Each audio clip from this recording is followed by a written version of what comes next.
inspiration. A foundation still important today, the process of sharing words strung together that help point out the way, the many voices within each page. Turn pages from the past that resonate with you today. Turn pages today that create an escape within your mind. Turn pages that express a treasure within your tomorrow. Turn pages that hold a future for you to follow. We are turning pages.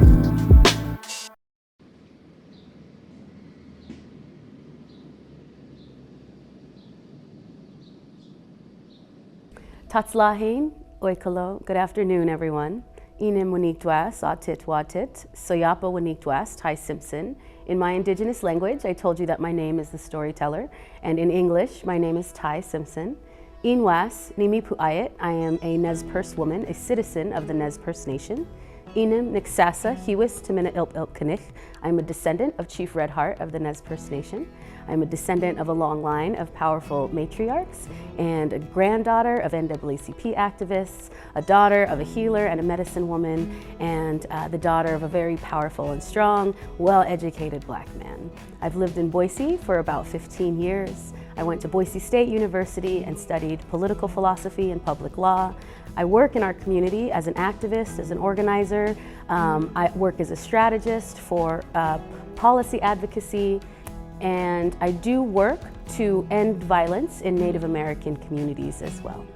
Like I told you, in my native language, my name is the Storyteller. I was named after my great-great-great-great-great-grandmother of the Nez Perce Nation, and the story of her name was that during the time of westward expansion and during the time of settlers coming into Idaho and building Idaho, she never lived with her people. She never lived with our people. And during that time, instead, she traveled with settlers, she traveled with traders and trappers, and was learning everything she could about their ways. She was learning their languages. And then every few summers, she would return home and teach her people what she had learned. Fast forward to my life as the Storyteller, I've never grown up on my reservation. I lived away from my people most of my life. But every time I travel, anytime I go somewhere, I always return home and try to teach my people what I've learned about the world. So it's a really interesting connection between this fifth great grandmother of mine, who I'm named after now. As a storyteller now, I like to talk about stories of when I was a child. I like to use storytelling to help my community heal through really hard times, like violence and like racism. I've used storytelling to make sure that I'm okay growing up and living in Idaho. It's not easy looking how I look in a place that doesn't necessarily accept people who look Black, who look Indigenous, who look brown. And so I use storytelling to make sure that who I am as a person is made approachable to my neighbors and to my friends. Another story that I have as a young person is my grandpa used to really encourage reading, and this is the grandpa on my father's side, so this is my Black grandfather. My grandfather and my grandmother worked for the National Association for the Advancement of Colored People. We now call that the NAACP. He founded 2 chapters in South Chicago during his lifetime. But during that time and during my upbringing, he always encouraged my brother and I to read all of the books, all of the time. And when I was about 4 or 5 years old, I was watching him read on the porch, and at some point he stopped what he was reading and he looked down at me and he said, "Baby, what are you doing? What do you want to be when you grow up?" And it was always those conversations. He always encouraged me to talk about what I wanted to be when I grew up. And at that time, at about 5 years old, I told Grandpa, I said, "I want people to pay me for my opinion." And you would think that he would laugh at it, and he never did. He never laughed, and I said it more than once in my life. But his response to it was that I always had a responsibility to have as much knowledge as I could so that the opinions I was giving to the world were the right opinions, that the stories I were telling in the world were the right stories, that celebrated love and justice and equality, the same things that he stood for in his life.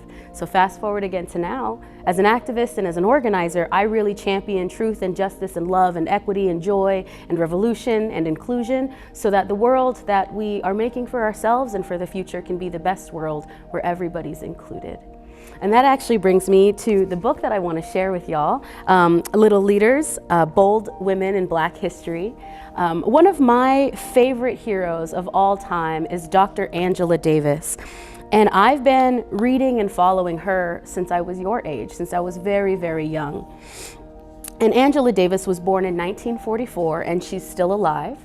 And I was able to, and am able to take classes from her still, to watch her videos, to see webinars of her, because she's continuing to teach it, continues to inspire all of us to be good activists and good organizers.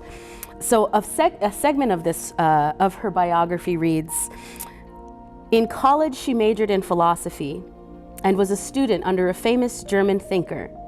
She says that he taught her that she could be an academic and a scholar, as well as an activist and a revolutionary. The reason that applies to me is because I'm an activist and a scholar and an academic. I'm a big nerd and I love books, and I can be both and do both. Dr. Angela Davis does the same thing. One of the favorite quotes that I love for her is written on the illustration. I am no longer accepting the things I cannot change. I am changing the things I cannot accept.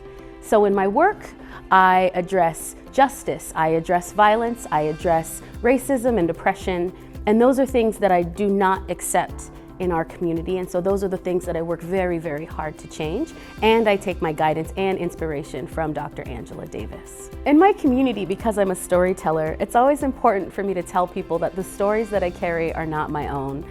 They are passed generation to generation from my ancestors, and the stories that I'm creating and writing in my own life belong to my descendants.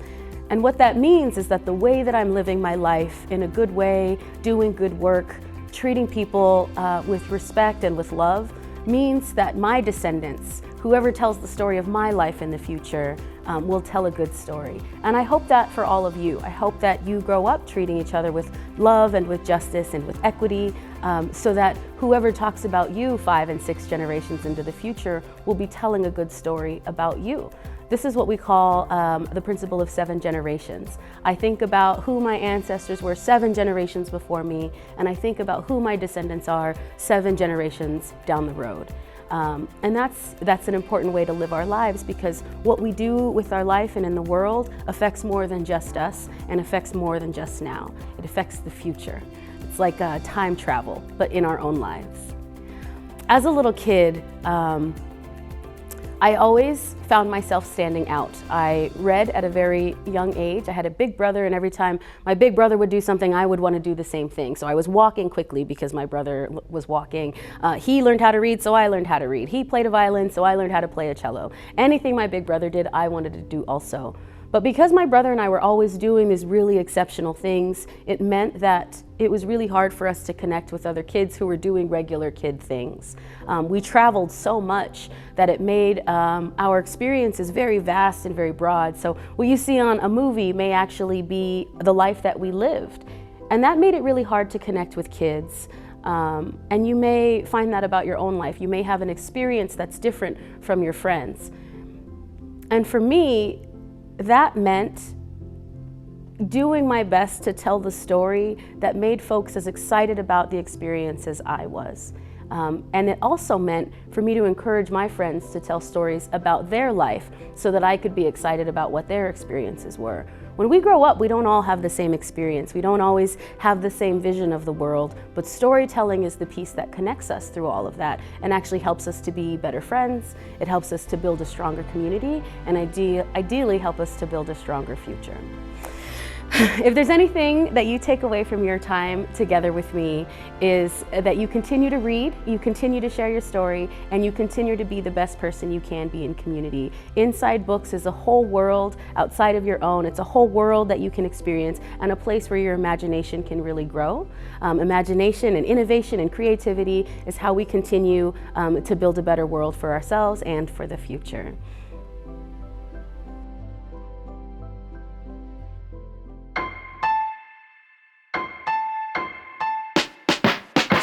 We stem from simple memorization, memories of the epic odysseys that allowed the blind to see and freely roam, aspirations of a hero's return home, pictures painted, whether full of truth or slightly fabricated, haunted by mystery and a dream, the scheme to reveal a message, a moral learned, a choral serene, large enough to leave a mark on the hearts of those who open their ears to hear the underlying theme, inspiration. A foundation still important today, The process of sharing words strung together that help point out the way.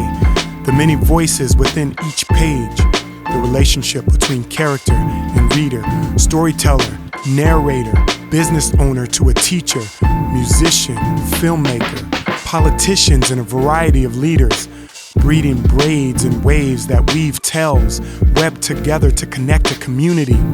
Pages, one by one, are turning in unity. Over years, from parchment and scroll to a bind, we find new enlightenment from the old. A gift from a mere book, soup that warms the soul, or an impact on a mind that seeks purpose, a ripple from a pebble that dives under the surface.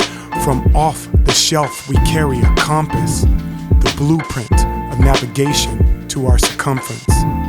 With wisdom at the steering wheel, we will always feel accomplished.